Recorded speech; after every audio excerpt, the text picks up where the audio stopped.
오늘은 본문 말씀을 중심으로 성숙한 기도의 능력, 성숙한 사람은 어떤 기도를 하는가, 그리고 그렇게 기도했을 때 성숙한 기도에는 어떤 능력이 나오는가, 오늘 이 부분에 대해서 말씀을 좀 들으려고 합니다. 여러분 혹시 운전하시는 분들은 좀 이해가 되실 거예요. 운전을 하려면은 이렇게 후진을 하거나 뭐 옆으로 끼어들기를 하려면 뭘 봐야지 돼요? 여러분 제가 말을 잘못했죠. 여러분 옆으로 이렇게 우측으로 끼어들게 하려면 뭘 봐야 돼요? 깜빡이를 봐야 돼요.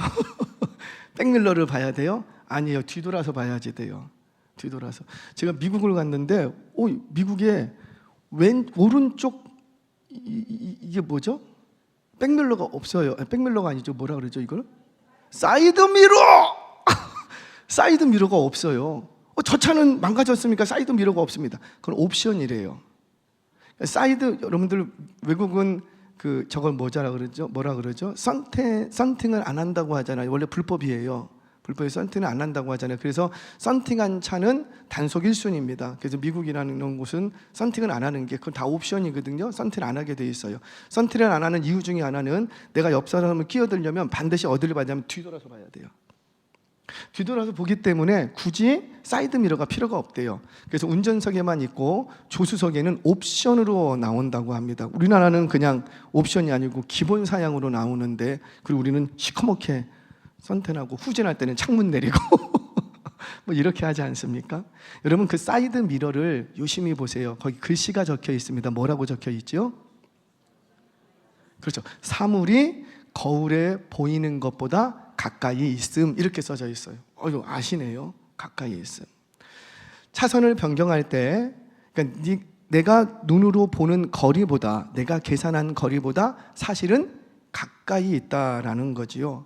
이것을 염두하지 않고 그저 사이드 미러만 딱 보고 차선을 변경한다거나 하면, 뭐 후진을 한다거나 하면 자칫 사고가 생길 수도 있다라는 거예요.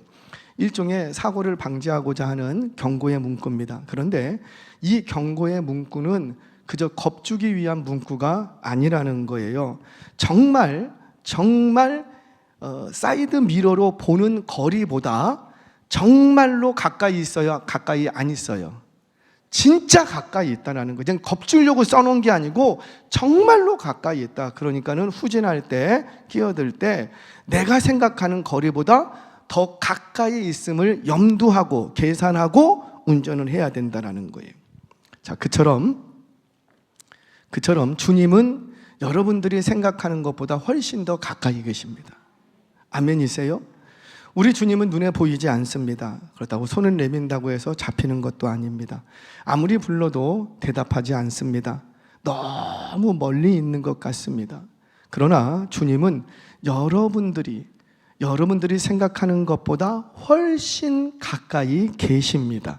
어느 정도로 가까이 계시냐면 이만큼 있는 게 아니고 내 가슴 깊숙한 곳까지 들어와 계시더라는 거예요.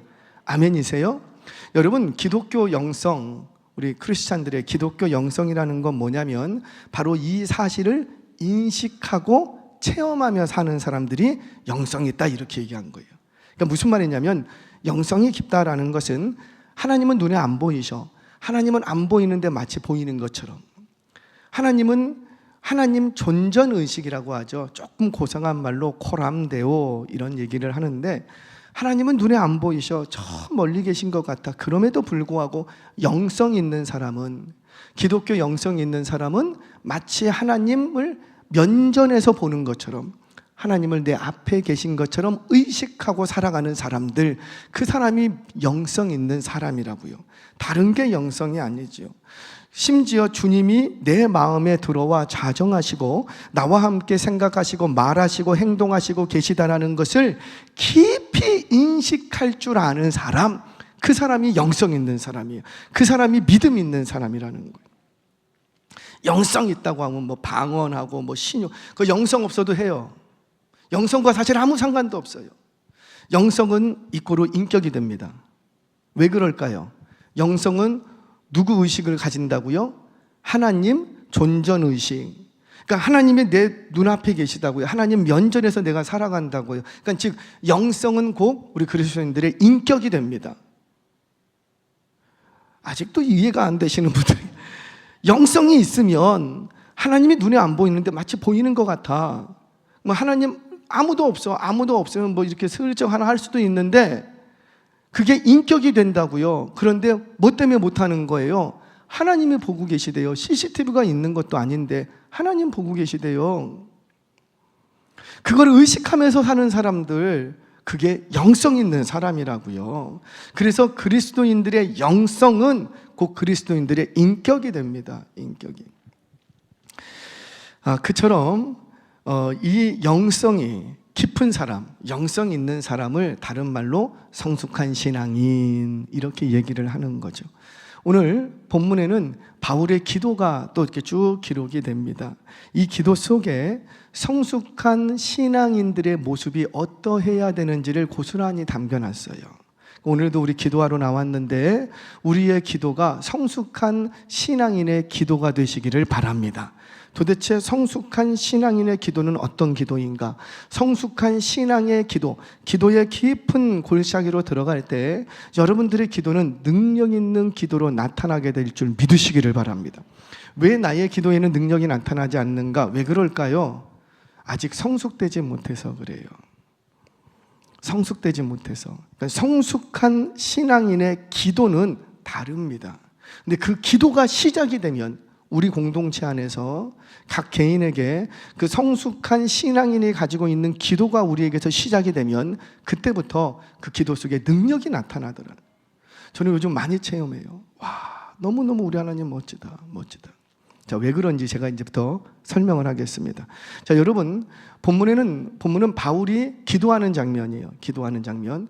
그 바울의 기도 속에는 어느 성경을 펼쳐봐도 공통점이 한 가지 등장합니다. 어느 기도의 자리를 가든지 바울의 기도는 한 가지 공통점이 있어요. 그게 뭐냐면 바울은 어떤 순간에도 기도할 때 자기를 위해서 기도한 적이 없었어요.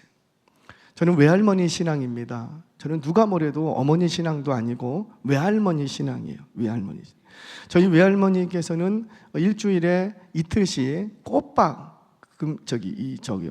철야를 하십니다. 우리 어렸을 때 뭐 이렇게 철야하고 요즘은 뭐 철야 안 하잖아요. 철야하고 막 그러면은 자다 깨다 누웠다 앉았다 막 그러면서 철야를 했는데 할머니는 그렇게 하지 않으셨어요. 정말 저녁 이제 식사 다 끝나고 교회로 딱 가시면 10시부터 새벽 4시까지 꼬박을 주무시지 않고 기도를 하십니다. 그렇게 일주일에 두 번. 그리고 매일 새벽 기도에 1시간 반씩. 그런데 할머니의 기도는 뭐 방언을 하고 막 그런 기도도 아니었어요. 조근조근 기도하셨어요. 처음에는 뭐 이렇게 방언도 기도하고 뭐 신유의 은사로 기도도 하고 막 그렇게 기도하셨는데 노년이 되니까 기도가 깊어져요. 기도가 깊어져서 그러신지 그 기도의 자리에 조근조근 기도. 조근조근 기도 아세요? 세상에나 얼마나 총기가 있으신지 성도 이름 다 알아. 다 그 이름을 다 알아서 처음에 기도의 자리에 딱 앉으면은 목사님 기도부터 제 이름은 아세요? 목사님 기도로부터 시작을 해갖고 장로님 기도, 권사님 기도 한 명씩 그 직분자들 기도 이름을 불러가면서 다 기도해요. 1시간 반을 꼬박 이름을 다 불러가면서 기도하고 그래서 저는 그때부터 기도줄이라는 걸 알았어요. 기도줄이라는 건 뭐냐면 내 기도의 패턴이 있더라고요. 그 기도의 패턴이 중심되는 패턴이 있어요. 그 패턴이 1시간짜리 패턴인지 30분짜리 패턴인지 10분짜리 패턴인지 이게 없으면 우왕좌왕합니다. 이 기도했다 저 기도했다 이 말했다가 저 말했다가. 그런데 내 안에 기도줄이 딱 생기면 그 기도 패턴이 있어요. 그 기도 패턴이 1시간 반짜리 패턴이에요. 늘 그 기도예요. 늘 기도. 주문 외우는 게 아니에요. 늘 그 기도.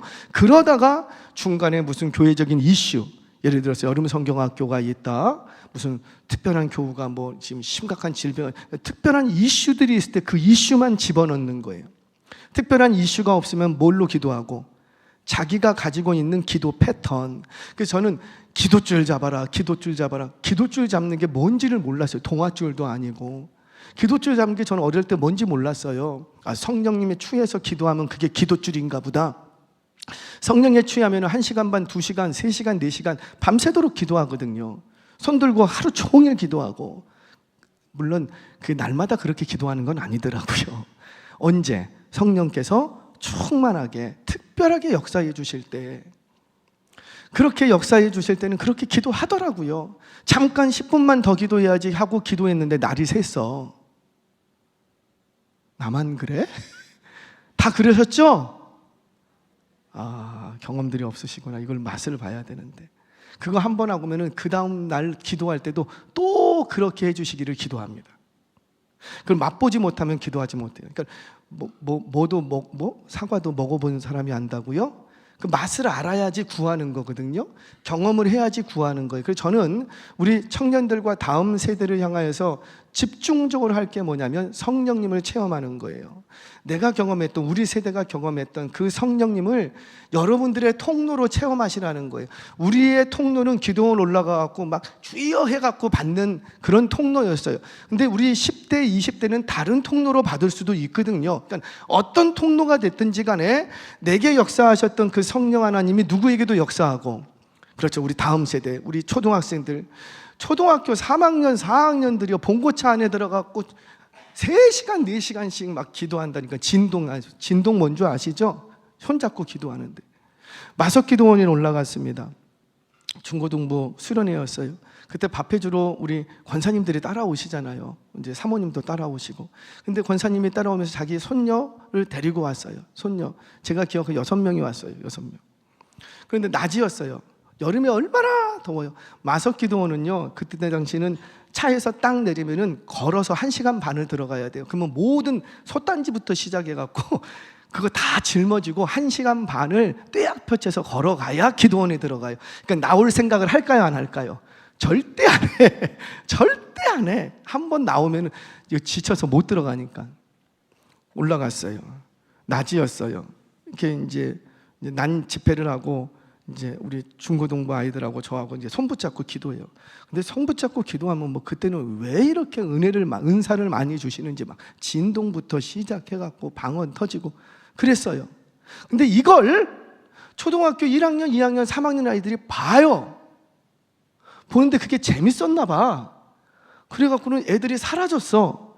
그랬더니 제가 그때 이제 고선생, 할렐루야, 중고등부 성생, 고선생 이제 제대하고 아이들이 이끌고 통솔해서 갔는데 한참 기도하고 있는데 권사님이 막 뛰어왔어요. 고선생 큰일 났다고. 뭐 왜요? 봉고차 문이 안 열린다고. 봉고차 문이 안 열린다고. 이게 원래 문이 열려야 되잖아요. 안 열리는 거예요. 그래서 가봤더니 봉고차가 들썩들썩. 왜 그렇습니까? 이 속에 6명의 아이들이 들어갔는데 이 떼약볕에, 이 찜통에 애들 탈진합니다. 근데 문제는 뭐냐면 봉고차 문이 안 열리는 거예요. 그래서 어떤 역사가 일어날까요? 초등학교 1학년, 2학년, 3학년 6명이 거기서 온통 성령 세례를 받고 있는 거예요. 성령 세례 받으려고 봉고차 안에 들어간 게 아니에요. 뭐 하려고? 형들 흉내낸다고. 장난질이었어요. 흉내내려고 어디 할 데 없으니까 봉고차 안에 들어가고, 옛날에 봉고차가 이렇게 마주 볼 수 있게 돼 있었잖아요. 거기 들어가고 손 붙잡고 뭘 하겠어요? 뭘 하겠어? 잘라 이러고 있는데 거기에 누가 오셨고, 저 그때 알았어요. 폼만 잡아도 역사하신다. 우리가 왜 성령 하나님의 역사를 경험 못하는가? 우리 청년들, 우리 학생들 잘 들으세요. 폼을 안 잡아서 그래요. 좀 폼이라도 잡으라는 거예요. 기도하라면 입이라도 열라라는 거예요. 기도가 안 되면 주여 1000번이라도 하라고요. 제가 요번에 선교 깜짝 놀랐어요. 아니 3살 4살짜리들이 기도는 무슨 기도를 합니까? 그런데 목사님이 1000번 하래요. 1000번이니까 주여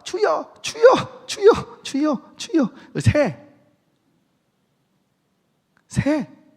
그래갖고 1000번을 해. 그랬더니 그 아이에게 기도가 열리기 시작. 회개가 터지고 3살짜리가 제가 깜짝 놀랐어요. 뭐만 잡아도 폼만 잡아도. 제가 요즘 자세에 대해서 말을 합니다. 찬양할 때 깍지 끼지 마시라고, 내 손을 좀 성령님께 의탁하라고요. 성령님이 내 손을, 내 신체를 어떻게 오늘 이 시간에 사용하실지 한번 내어 맡겨 보세요. 그러면 성령 하나님이 손을 들게 하실 수도, 우리 다 경험했잖아요. 성령님께 맡겨드리면, 나를 내어드리면 오늘 이 밤에도 성령께서 역사하실 줄로 믿습니다. 흉내만 냈어요. 흉내만 냈는데 그날 그 낮에 떼약볕에 성령님이 봉고차 위에 안에 내려 앉으신 거예요. 근데 그걸 한번 맛보고 나니까 이 아이들이 그때부터 어떻게 할까요? 그때 당시는 저희 이제 중고등부가 뭐 할 게 없어요. 뭐 놀러 갈 데도 없고, 그래서 학교 끝나고 대충 한 7시, 8시쯤 되면은 형아 누나들이 교회로 이렇게 모였어요. 교회로 이렇게 모여요. 모이면 그냥 멋진 형이 통기타로 치거나, 아니면 요 키보드 있죠. 키보드 이렇게 내려놓고 거기서 키보드 하고, 자매가 피아노 칠 줄 알면 키보드 하고, 그러면 거기가 집회 장소가 돼요. 거기 기도합니다. 자연스럽게, 누가 오라고 약속도 안 했는데 그렇게 찬양을 한 판 하고 나면은 기도가 시작이 돼. 기도가 시작하면 누가 시키지도 않는데 다 강단에 가갖고 강단 붙들고 그리고 기도를 해요. 그러면 그곳에 또 성령님이 역사하세요. 근데 그 자리에 또 누가 찾아올까요? 그렇죠. 그때 그 아이들 맛을 봤거든. 그 중에 남자 아이는 초등학교 6학년이 됐어요. 6학년이 될 때까지 항상 저랑 같이 제 옆에서 기도했어요. 그랬더니 애가 성령을 받았어요. 무릎 꿇고 강단 붙들고 기도하다가 성령 받아갖고요, 벌떡 일어나더니만 강시야 강시 이러고 다니고 형 뒤에 가갖고 손을 딱 내리고는 예언하고 계시하고. 그래갖고 내가 뒤통수를 탁 쳤지. 너 뭐 강시야 네가? 그래갖고 그렇게 기도하다가 탈진하면은 없고 집에 오고, 이게 일상이었어요. 근데 이 맛을 모른다라는 거예요. 경험해본 사람만이 알아요. 알기 때문에 저는 여러분들에게 전하고 싶은 거예요. 한 번만 폼이라도 잡으라는 거예요. 폼이라도. 기도가 안 되면 나와서 주여 100번 해요. 100번. 기도가 깊어지지 않으면 한번 시키는 대로 폼이라도 잡아보라고요. 폼이라도. 반드시 그 속에 역사하실 줄로 믿습니다. 오늘 그런 밤 되시기를 주의 이름으로 축원합니다. 자, 그렇게 기도의 자리에서 놀라운 역사들이 많이 일어났어요. 저희 할머니도 그렇게 기도하셨다가 많은 은사도 받으시고 81세의 나이로 이렇게 나 기력이 없다, 한 달 누워 계시다가 그냥 소천하셨어요. 하나님의 놀라운 평안의 부르심이었지요. 여러분, 그 할머니의 기도 속에 제가 지금도 소천하실 때 그 교회 담임 목사님이 그 발인을 하는데 그 집사님으로 이제 소천을 하셨거든요. 그래서 교회 장으로 해주는데 그때는 본당 안으로 못 들어가고 중직자만 본당 안에 들어가서 발인을 했고, 그때는 집사님들은 발인을 따로 안 해줬어요. 그런데 이분은 특별했기 때문에 교회 마당에서 발인을 했어요. 마당에서.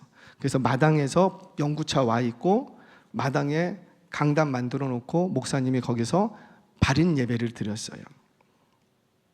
그때 그 발인 예배 속에서 목사님이 하셨던 얘기가 뭐냐면, 저 어르신은 기도를 하는데 항상 여기 앉았어요. 우리 박 집사님 있는 그 자리, 그 옆에 앉으셔서 기도를 하는데 조근조근 기도하는데 강단에 계시던 목사님 귀에 기도 소리가 들릴까요, 안 들릴까요? 다 들려.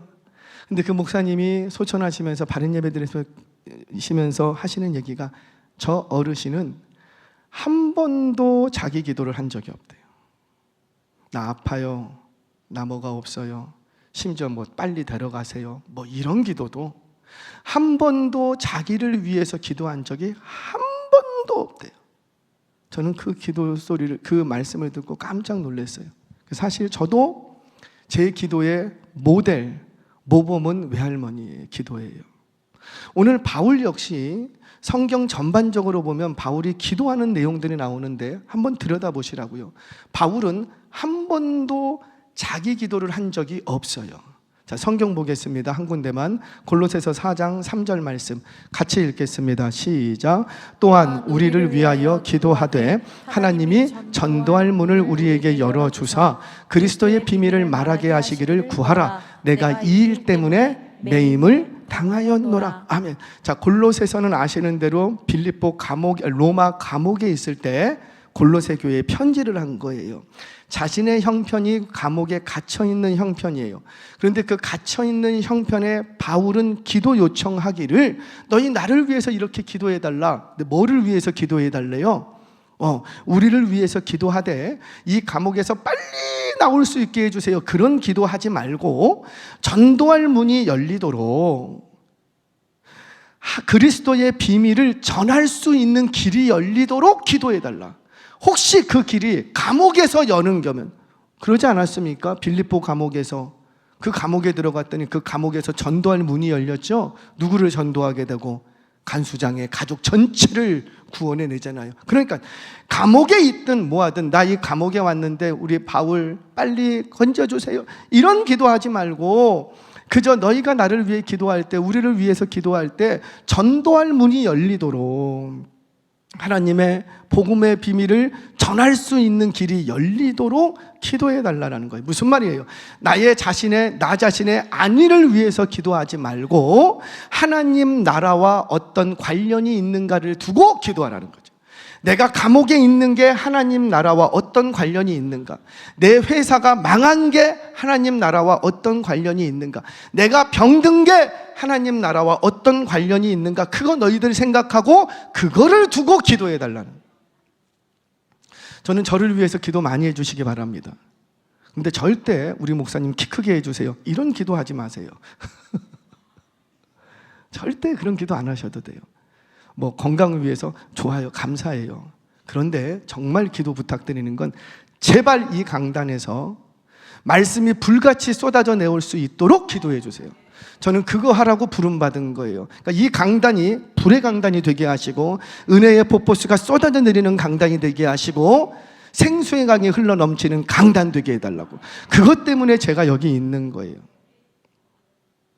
그래서 그 말씀을 듣고 인간적인 가치관들을 내려놓고 정말 하나님이 기뻐하시는 가치관으로 재문장하고, 오늘 좀 이따 뒤에 얘기할 거예요. 내 속사람이 변화되는, 겉사람은 변화되지 않아요. 내가 성령 충만해도 주름살은 지울 수가 없어요. 성령 충만해도 늙어가는 건 막을 수가 없어요.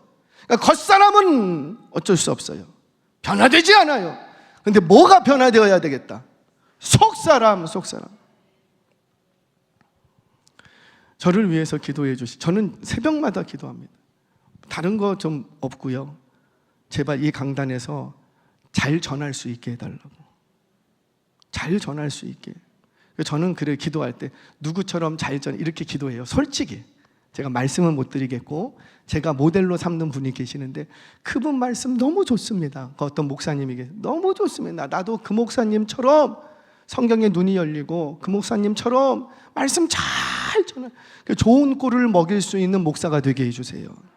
다른 거 없어요. 정말입니다. 또 한 가지, 쓰임받게 해달라고. 목사로 태어나서, 아니 주를 믿는 자로 태어나서 좀 쓰임받는 인생 되고 싶어요. 여러분, 고생 안 하는 인생이 있어요? 없어요. 뭘 하면 고생을 안 합니까? 여러분, 뭘 하면 행복하시겠어요? 뭘 해도 우리는 다 고난이고 고생이에요. 그런데 그 일을 할 때 얼마나 가치 있는 일을 하느냐, 가치 있는 인생이 되느냐, 그 문제 아니에요? 근데 목회자로 부름받았어요. 선교사로 부름받았어요. 헌신자로 부름받았어요. 어차피 내가 고생하는 인생인데 영광스럽게 고생할 수 있다라는 거죠. 저는 기도해, 딱 더듬하고 들듬하고 딱 20년만 멋지게 써달라고. 멋지게. 그냥 달아 없어져도 괜찮으니까 다 쓰고 버리셔도 괜찮습니다. 앵고 나서 배터리 반전돼갖고 버리셔도 좋습니다. 정말이에요. 버리셔도 좋아요. 쓸 만큼 쓰시고 버리시라는 거예요. 다만 쓰임받는 인생은 좀 되고 싶다라는 거죠. 오늘 말이 남았으니 이 부족한 종을 위해서 기도해 주실 때 제발 키 크게 해주세요, 이런 기도해 주지 마시고 그저 목회 잘하게 해달라고, 무엇보다도 말씀 잘 전하게 해달라고, 그 말씀 전할 때 심령들이 변화되게 해달라고, 그리고 쓰임받는 목회자 되게 해달라고 기도를 부탁드리겠습니다. 마찬가지예요. 바울도 자기가 지금 감옥에 갇힌 상황이에요. 그러면 자기를 위해서 기도할 수도 있잖아요. 근데 바울은 그렇게 기도하지 않았다는. 물론 바울도 자기를 위해서 기도했던 적이 있어요. 고린도후서 12장을 보면 바울이 3번씩이나 기도합니다. 뭘 놓고? 자신의 질병 좀 치료해달라고. 왜냐하면 선교를 이렇게 하다 보니까 질병이 자꾸 걸림돌 되는 것 같아. 물론 그 질병이 안질이라고 하시는 분들도 있고 간질이라고 하는 분들도 계세요. 그래서 바울이 무려 몇 번 기도했다고요? 3번씩이나 기도합니다. 이 병 좀 고쳐달라고. 왜? 나 주께 쓰임받고 싶은데 병 좀 고쳐주셔서 좀 쓰임받게 해달라고 3번을 기도해요. 그랬더니 와, 우리 하나님 그냥 3번 기도하니까 바로 응답 주셨어요. 뭐라고요? 내 은혜가 내게 족하다. 너의 그 약한 것에서 내 능력이 온전해짐이라. 그러니까 너가 약해지는 것을 통해서 그 약한 곳에 내가 너를 도울 텐데 그 내 능력이 너를 온전케 만드는 것이지 네 병이 치료받아서 너를 온전케 만드는 게 아니라는 거예요. 이 음성 딱 듣고는 어떻게 합니까? 그냥 집어쳐버려요. 성경에는 그가 나섰다는 기록은 없어요. 그 병을, 많은 학자들은 그 병을 죽을 때까지 가지고 갔다 이렇게 얘기를 합니다. 그런데 그것 때문에 복음 전하는데 뭐 문제가 생겼는가? 그러지 않았다라는 거지요. 혹여나 질병을 안고 있다면 그 질병을 안고 있음으로 말미암아 더 두렵고 떨리는 마음으로 하나님을 의지하면서 복음 사역을 감당했더라는 거예요. 어쩌면 바울에게 있는 그 질병이 그의 높아지려고 하는 마음을 낮추시는 하나님의 방편이 될 수 있었다라는 거지요. 저와 여러분들, 우리의 기도의 자리가 더 깊어져 가기를 바랍니다. 성숙한 기도자들이 되기를 바랍니다. 그러려면 먼저 내 개인의 안위를 잠시 내려놓고 하나님 나라와 하나님의 뜻과 복음을 전하는 일, 어떻게 해야지 영혼을 하나님과 연결시킬 수 있겠습니까? 그거 가지고 깊이 기도할 수 있는 저와 여러분, 우리 교회 되시기를 주의 이름으로 축원합니다. 자, 2번째. 그러면 그 성숙한 기도의 구체적인 내용이 무엇인가? 오늘 본문에는 3가지를 바울은 얘기하고 있습니다. 자, 첫 번째, 우리 16절 말씀 같이 한번 읽겠습니다. 시작. 그의 영광의 풍성함을 따라 그의 성령으로 말미암아 너희 속사람을 능력으로 강건하게 하시오며. 아멘. 뭘 구하고 있는 것 같아요?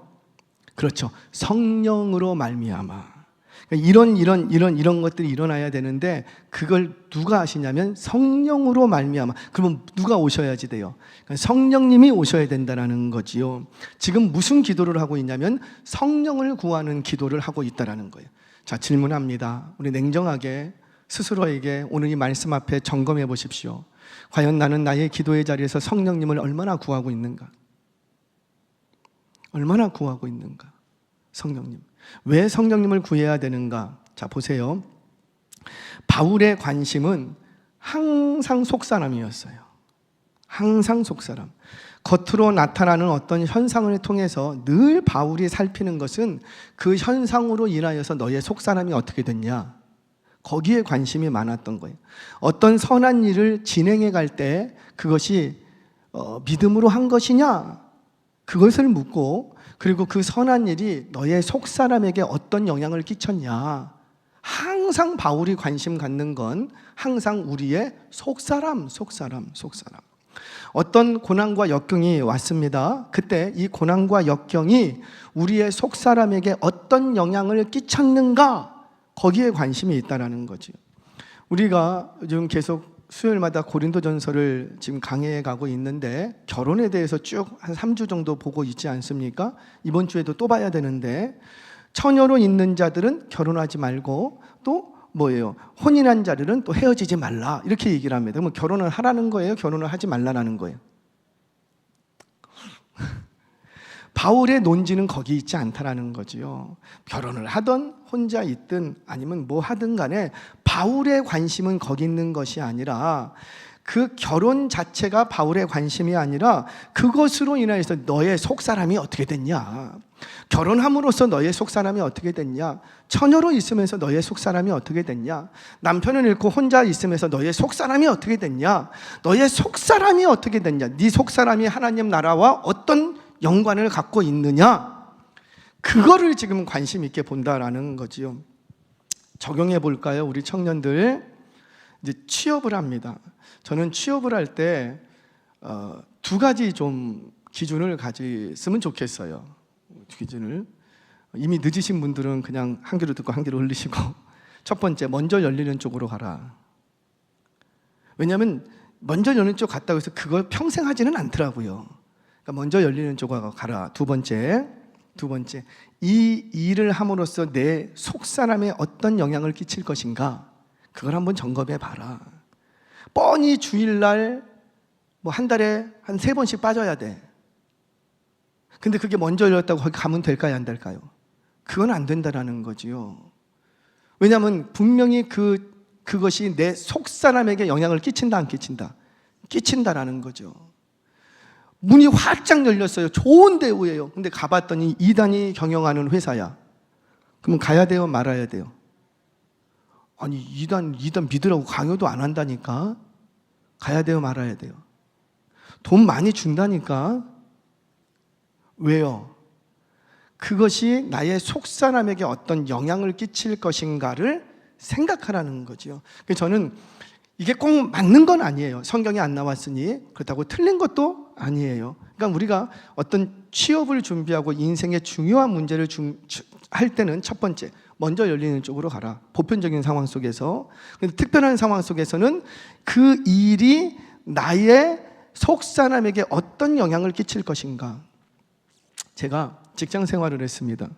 저도 일찍 직장 생활을 해서 뭐 직장 생활 3번 점프하고, 점프라는 걸 아시죠? 스카웃 받아가고 툭툭툭 튀니까는 뭐 과장, 부장 쭉 올라가더라고요. 20대에 쭉 올라가요. 급여도 솔직하게 받았어요. 그 옛날 뭐 500씩 정도면은 괜찮죠? 1900 뭐 한 80년, 90년대 500 정도씩은 뭐 이렇게 적은 건 아닌 것 같아요. 자, 이렇게 갑니다. 그러다가 뭐 기회가 있어서 제 사업도 했어요. 물론 뭐 이제 부도나서 말아먹기는 했지만 그것도 해보고 이것도 해보고 여러 가지 일을 했어요. 그러다가 인정받는 회사에서 뭐 좋은 대우 속에서 지냈습니다. 그런데 퍼뜩 추석 때가 오면 저는 항상 기억을 해요. 추석 때기 얼마 전이었어요. 아침에 눈을 뜨고 이렇게 일어났는데 갑자기 너 이러다 죽어? 이 음성이 확 들린 건 아닌데 내 마음속에 확 들어오는 거예요. 이거 누가 주시는 음성이에요? 하나님이. 아니, 눈 뜨고 아침에 했는데 너 오늘 죽어? 그 마음이 확 들어오는 거예요. 이게 얼마나 두려웠는지. 그래서 바로 회사에 전화했어요. 사장님한테. 오늘부터 회사 간둡니다. 나가면 죽을 것 같아. 그 기분은 알란가. 나가면 죽을 것 같다. 그래서 그만뒀어요. 그때 그 회사를 다니면서 1년에 300일은 지방을 다녀야 돼요. 1년에 300일은 지방을. 돈은 돼요. 그런데 주일 성수가 될까요, 안 될까요? 안 돼요. 삶이 말이 아닌 거예요. 근데 그렇게 해도 먼저 살아왔어요. 처음에나 마음에 무거운 짐이었지 좀 지나니까 또 그것도 없더라고. 그렇게 살다가 갑자기 하나님이 딱 저에게 마음을 주신 거죠. 그래서 그날로 회사를 그만뒀어요. 추석 전이에요. 보너스 전이에요. 그만뒀어요. 퇴직금 필요 없다 그랬어요. 너 이런 식으로 나가면 퇴직금 안 준다고. 필요 없다고. 아니, 다 소용이 없겠더라고요. 왜? 오늘 나가면 어떻게 될 것 같으니까. 죽을 것 같은데 무슨 필요가 있냐고요. 그래서 딱 그만뒀어요. 그만두고는 이제 담임 목사님한테 찾아갔어요. 교회. 목사님, 저 직장 그만뒀습니다. 오늘부터 세상 때를 내가 벗겨내겠습니다. 금식 기도원 올라가겠습니다. 그러면서 주시는 마음이 이제 그 직장은 아니라는 거죠. 그래서 제가 다른 직장을 찾으려고 이렇게 무던히 봤어요. 그랬더니 다른 직장이 이제 취직이 됐어요. 주방용품 파는 별거 다 해봤어요. 제가요 그 단추도 달아봤어요. 탁칙 하루 저 얘기는 아무 생각이 없더만 단순 노동 끝장나죠. 탁직 탁직 탁직 탁직 다 할 수 있어. 제가 봉투도 붙여봤어요. 밥풀로 봉투 붙여봤어요. 하나 팔면은 5원, 1원씩 받고 파는 거. 그럼 그것도 해봤어요. 참 험하게 살았어요. 그런데 직장을 딱 들어갔어요. 면접을 봤더니 사장님이 괜찮대 올해. 그래갖고 주일 성수할 수 있는 직장을 찾은 거죠. 그래서 하기로 했어요. 그랬더니만 이게 주방 용품 뭐 설비 그런 걸 하다 보니까 AS 건이 있어서 주일날 당직을 서야 되는데 한 달에 한 번 정도, 두 달에 한 번 정도 온대요. 제가 해야 돼요, 말아야 돼요? 한 달, 두 달에 한 번, 두 달에 한 번. 제가 안 간다 그랬어요. 그랬더니 다시 사장이 전화가 왔더라고요. 제가 꽤 괜찮았는지 전화가 와서 그러면은 당직 서는 날 교회 갔다 와서 당직 쓰래요. 할렐루야. 그러면 어떻게 해야 돼요? 아니 교회 갔다 와서 당직 쓰라니까. 우린 교회 갔다 와서 놀러 가잖아요. 가요 안 가요? 근데 안 간다 그랬어요. 제가 왜 그랬는지는 모르겠는데 제 중심이었다는 거죠. 그게 뭐 이게 진리고 뭐고 그게 아니라 그냥 제 마음에 정한 룰 중심이었어요. 그랬더니만 안 간다. 다시 또 전화가 온 거예요. 그러면 주일날 당직에도 나오지 말래. 전화만 핸드폰으로 돌려놓으래. 그럼 가야 돼요, 말아야 돼요? 안 간다 그랬어요. 그때는 제 마음에 정한 기준이었다는 거죠. 이게 뭐 의롭고 그런 게 아니라 그게 뭐 대단한 신앙 그게 아니라 제 마음에 이전에 주일 성수 못한다고 한 번, 두 번 빠졌던 것이 나를 여기까지 오게 했으니 내가 이번 직장을 찾을 때는 절대 주일 성수하는 직장을 찾겠다. 그렇게 제 마음에 결단을 내린 거예요. 결단일설 뿐이에요. 그랬더니 하나님께서 일조리를 안 주시더라고요. 그래서 제가 숱하게 놀았습니다. 놀았어요. 일자리를 주일날 성수하면서 일자리 찾기가 쉽지 않더라고요. 제가 많이 배운 사람이 아니었었기 때문에. 그래갖고 이제 한 게 키토산 팔러 간 거죠. 키토산 팔아보셨어요? 팔아봤나 키토산. 하나 팔면 53,000원씩 저한테 떨어져요. 키토산. 세운상가 가고 종로상가 가고. 왜 거기 가면 사장님들이 돈이 있거든. 그럼 거기서 이렇게 해갖고 하나 팔고. 하루에 3개만 팔면은 그때 당시에 20만 원 이상이 저한테 떨어져 통장으로 딱 입금이 돼요. 그럼 주일날 일 안 해도 되는 거예요. 여러분, 우리 청년 여러분, 저처럼 험한 인생 사지 마십시오. 그 직장을 하나 구하고 여러분들의 진로를 구할 때 그 직장과 진로가 나의 속사람에게 어떤 영향을 끼칠 것인가를 염두하라는 거예요. 조금만 더 나가겠습니다. 결혼도 마찬가지입니다. 결혼도 자꾸 신자들과 신자는 신자끼리 결혼해야 된다. 믿음 있는 사람과 결혼해 자꾸 얘기하는 이유가 뭐냐면 우리 어른들이 부모님 세대가 살아보니 신앙이 다르면 아니 심지어 같은 예수를 믿는 것 같아도 다른 예수를 믿고 있는 경우들이 있더라고요. 그러니까 신앙의 색깔도 다르고 이게 뛰어넘기가 어려워. 그래서 어려움을 많이 겪고 고난이 많으니 너는 믿음 좋은 사람, 너와 믿음의 색깔이 비슷한 사람하고 일평생을 사는 게 좋다. 이렇게 얘기를 하는 거예요. 물론 이것도 정답은 아니에요. 근데 중요한 건 뭐냐면 이 결혼을 통해서 이 결혼이 나의 속사람에게 어떤 영향을 끼칠 것인가. 근데 그 속사람의 문제는 하나님 나라와 연결되어 있다는 거예요. 하나님 나라와. 왜? 하나님께서는 내 겉사람을 보세요? 속사람을 보세요? 속사람을. 자, 그러면 속사람이 변화되기를 원하셔. 속사람이 강건해지기를 원하셔. 아멘이세요? 그러면 속사람이 강건해지려면 누가 오셔야 되고?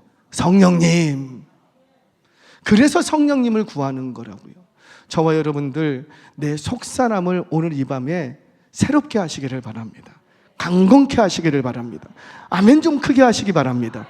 그래야 그러기 위해서 성령님을 구하셔야 되는 거예요. 이 밤에 다른 이유가 아니라 성령님 구해서 공중부양하고. 저 얘기했죠. 저 성령의 은사 많이 있는 사람이에요. 장풍도 쏴요. 막 장풍 쏘니까 저기서 날아가더라고. 지금은 못 쏴요. 걱정하지 마세요. 여러분, 아무리 은사가 많고 해도 성령님은 그렇게 우리의 농락당하시는 분이 아니에요. 오늘 이 밤에 성령님을 구하시기를 바랍니다. 물론 성령님이 오시면 많은 은사와 여러 가지 이적과 기적을 보이실 수 있지만 무엇보다도 내 속사람을 강건케 하시는 성령님을 구하시기를 주의 이름으로 축원합니다. 자, 성숙한 기도자의 기도 1번, 기도의 내용은 성령님을 구한다. 자, 2번, 두 번째, 우리 17절 상반절 말씀, 성숙한 기도자는 어떤 기도를 하는가 같이 읽겠습니다. 시작. 믿음으로 말미암아 그리스도께서 너희 마음에 계시게 하시옵고. 뭘 구하는 기도 같아요? 믿음으로 말미암아 그리스도가 우리 마음에 계신대요. 아멘이세요? 그러니까 우리 주님이 우리의 마음속에 들어오는 통로 하나가 있는데 그 무슨 통로를 통해서 들어온다고요? 믿음. 물론 믿음도 은혜로 주시는 것이지만 그 믿음을 너가 어떻게 반응하느냐, 네가 믿음이 있느냐 없느냐에 따라서 예수님이 내 안에 들어오신다라는 거죠. 그리고 좌정하시고 떠나지 않고 우리와 함께 하시는 것, 그걸 믿는 게 믿음 아니에요? 오늘 뭐 주실 줄 믿습니다. 땅 실컷 다 밟고 이 땅을 밟았으니 이 땅 주실 줄 믿습니다. 그 욕심이지. 어떻게 믿음을 거기다 갖다 붙여요? 믿음은 뭐예요? 주님이 내 안에 계신 줄 믿습니다. 주님이 오늘도 나와 함께 하시는 줄 믿습니다. 주님이 거기 계시네, 여기 계시네. 주님이 오늘도 이 시간에 우리와 함께 내 옆에 계심을 믿습니다. 내가 깊은 웅덩이에 빠져도 그 웅덩이 속에 누구도 함께 계시고 주님도 함께 계신 줄로 믿습니다. 내가 풍랑이는 배 위에 있어도 이 배 위에도 누구도 계시고 주님도 나와 함께 계심을 믿습니다. 그걸 믿는 게 믿음 아니겠냐고요. 바울은 지금 이 성도들을 위해서 성숙한 기도를 하고 있는데 뭘 기도하냐면 믿음을 기도한다는 거죠. 자, 한번 적용해 보겠습니다. 오늘 이 밤에 여러분들이 자녀들을 위해서도 분명히 기도할 거예요. 남편을 위해서도 기도할 것이고 기도할 거예요. 그러면 자녀들을 위해서 무슨 기도하시겠습니까?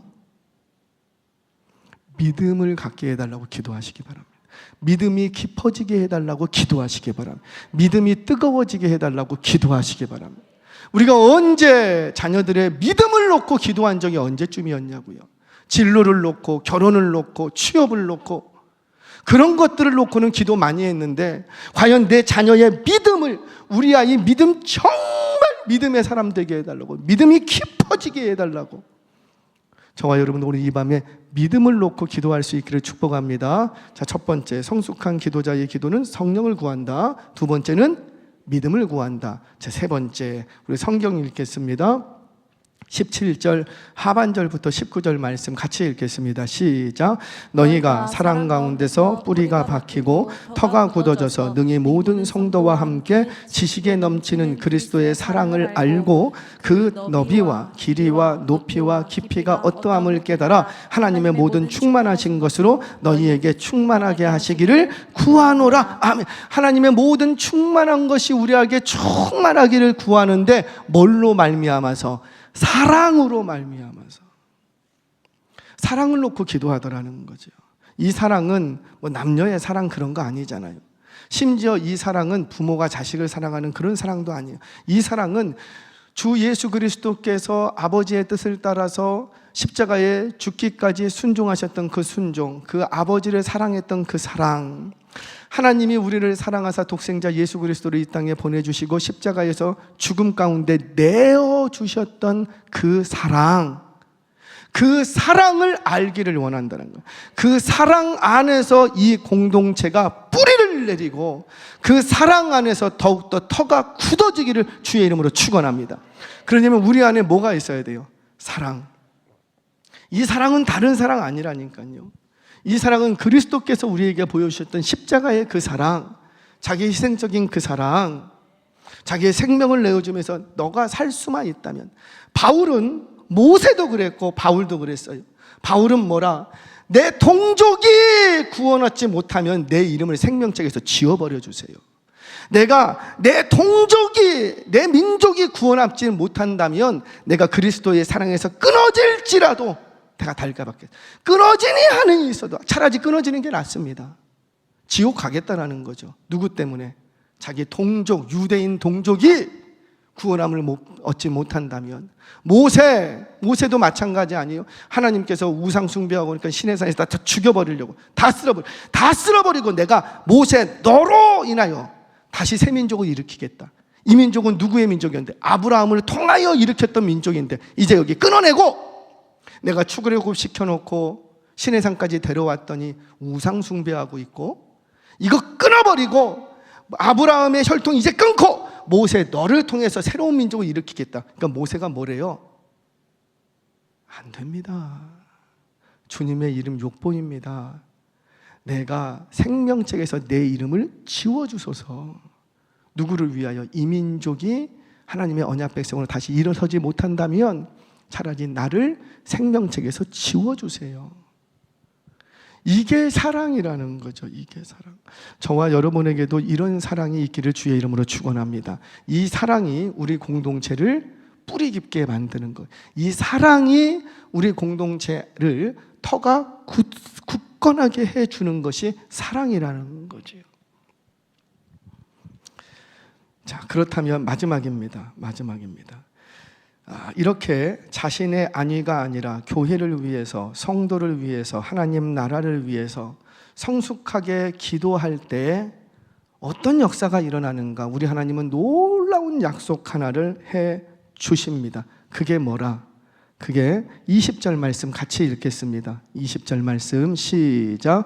우리 가운데서 역사하시는 능력대로 우리가 구하거나 생각하는 모든 것에 더 넘치도록 능히 하실 이에게 아멘. 그래요. 우리는 뭐만 했을 뿐인데 그저 하나님 나라를 위하여 내 자신의 안위가 아니라 하나님 나라를 위해서, 복음을 위해서 기도했을 뿐인데, 성도를 위해서, 교회를 위해서 기도했을 뿐인데, 그런데 내가 구하는 것, 생각하는 그 모든 것, 그 이상으로 여러분들에게 더하여 주실 줄로 믿으시기 바랍니다. 우리가 왜 더 받지 못하는가? 이것만 구하기 때문에, 내 필요를 놓고만 구하기 때문에 우리 하나님이 더 주고 싶어도 더 줄 수가 없는 거예요. 더 주면 뭐예요?